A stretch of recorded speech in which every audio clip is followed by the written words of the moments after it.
Kalau teman yang satu ini, filosofinya lebih... Oh, lebih dalam lagi. Karena dia juga, dia penulis kan. Jadi lebih detail. Dan jauh-jauh pergi ke India ya?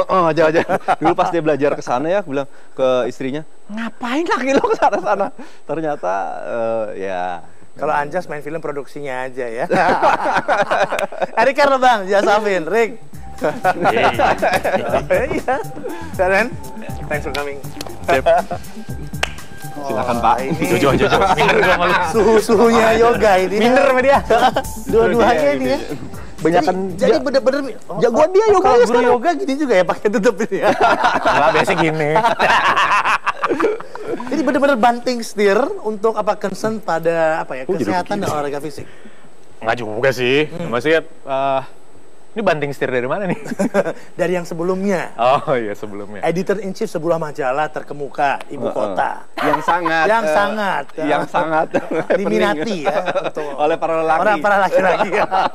Jangan sampai ke sana maksudnya. Editor in chief tuh kayaknya keren kan. Jadi udah keren ya Jorok. Enggak, sebenarnya sebelum itu sih udah yoga, tapi untuk kapasitas pribadi. Terus sebelum itu juga udah mulai banyak nulis. Terus waktu resign udah nggak tahu, ya udah apa ya, udah mentok, udah nggak tahu lagi harus ngapain di bidang itu. Terus resign. Nah, tulisan-tulisan tentang yoga ini mulai banyak yang baca.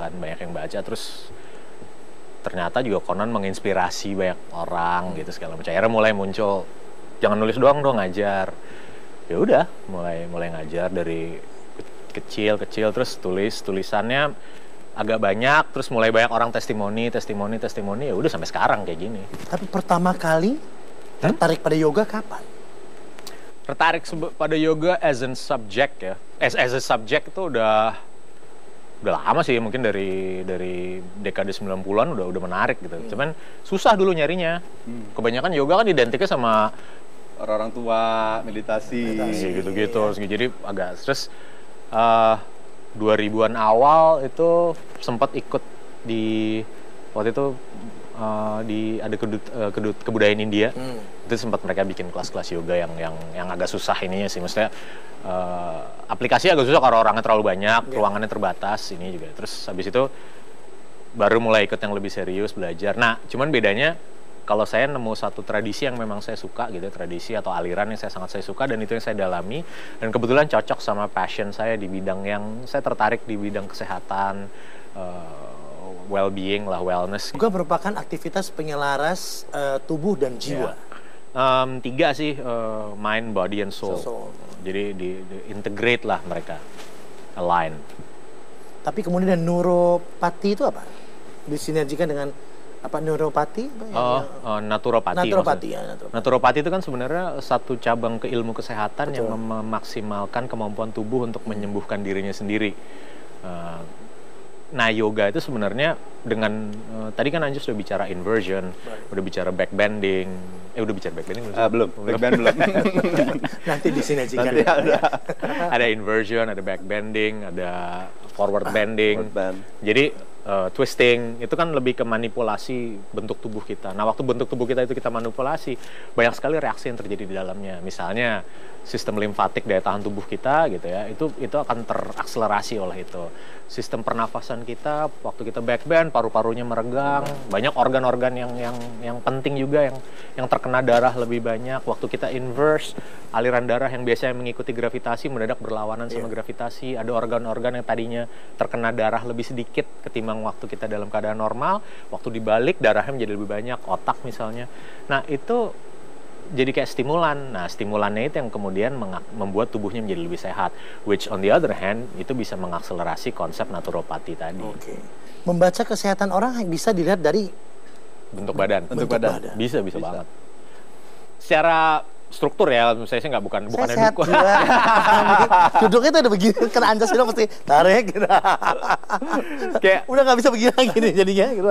Kayak tadi kan Anjas sudah ngasih lihat kan, Anjas sudah ngasih lihat cara berdiri gitu. Iya. Itu kan itu satu. Tapi maksudnya gini, waktu orang berdiri ada fase di mana dia secara alamiah kebiasaan sehari-harinya mengambil pose seperti apa. Nah, dari situ biasanya udah kebaca. Orang yang punya back pain, orang yang punya masalah insomnia bisa, atau masalah yang paling standar sih back pain nih. Biasa masalah pencernaan, terus pusing-pusing. Ya bisa itu juga ya, migrain apapun, bentuk badannya bungkuk atau apa itu langsung bisa ketahuan kayak gitu. Tapi ada juga beberapa yang harus lebih observasinya lebih mendalam, misalnya waktu dia lagi dalam keadaan melakukan pose tertentu, terus dia merasa kesakitan, atau pasca melakukan beberapa pose tertentu, tubuhnya memberikan signal mungkin pusing, mual. Nah itu sebenarnya udah bisa jadi gambaran. Banyak sekali persepsi yang salah kan tentang yoga. Banyak. Saya sempat baca di bukunya Erik, beberapa yang ingin diluruskan di situ tentang. Salah satunya gini, banyak sekali yang mengatakan bahwa lu kalau pengen kurus yoga aja. Dor. Salah. Ya lu sih badannya kayak gini. Dia dari dulu, dari zaman kenal udah begini. Dia six pack kayak gitu, gue six pack pakai pensil alis. Ditulis. Itu banyak sekali bilang, dan banyak yang mengakui juga, oh gue gara-gara yoga, gue jadi kurus gitu loh. Tapi yoga yang bagaimana yang dilakukan yang benar gitu? Apakah yoganya dengan penuh panas-panasan gitu? Bikram ya, ada Bikram yoga kan. Ya, bagus, tapi tidak cocok bagi semua orang. Jadi tubuh kita tuh punya signal sendiri-sendiri. Gue pilih sistem yang seperti ini, seperti ini, seperti ini, seperti ini. Harapan. Ada tambahan apa, Rik? Yang luruskan itu. Banyak sih, maksudnya sebagai sebuah disiplin ilmu seperti yang lain-lain juga pasti kan ada persepsi-persepsi salah. I mean, hampir semua cabang keilmuan pasti ada kayak gitu. Yoga juga kayak gitu. Walaupun sebenarnya saya sih kalau ditanya tentang kayak gitu, saya selalu bilang bahwa lebih baik kita kembali ke yoganya sendiri gitu loh. Fungsinya apa? Kan kalimat awalnya tadi udah jelas gitu. Integrasi antara tubuh, pikiran, dan jiwa.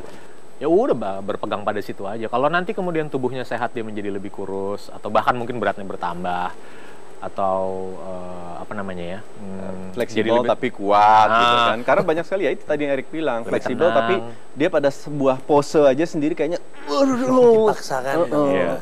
Jadi lebih tenang atau apapun, anggaplah itu sebagai apa sih, produk turunan lah, derivatifnya dari yoga. Nah yang penting rutin beryoganya dan lakukanlah dengan benar. Posisi apa yang paling diminati? Posisi apa nih? Yoga ya, kita bicara yoga ya. Salah. Yoga, kita bicara yoga.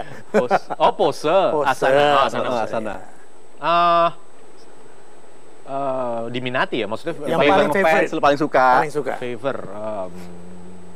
Saya sih rutin melakukan back bend sama inversion.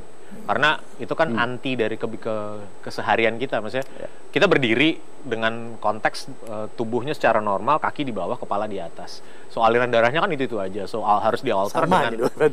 Iya, harus ini lebih ke kebutuhan bukan favor. Untuk muka merah, untuk segar, kelewat muda dan lain-lain. Ini bisa kita sinergikan nanti. Kita break dulu lagi. Kita kembali saat lagi hanya Just Alvin. Dia lebih gila lagi, dia bisa ngeliat orang dari bentuk kelingking kakinya gitu. Ada orang yang kelingking kaki kirinya terangkat gitu ya, dia bilang tuh orang punya masalah sama jantung. Dan bener.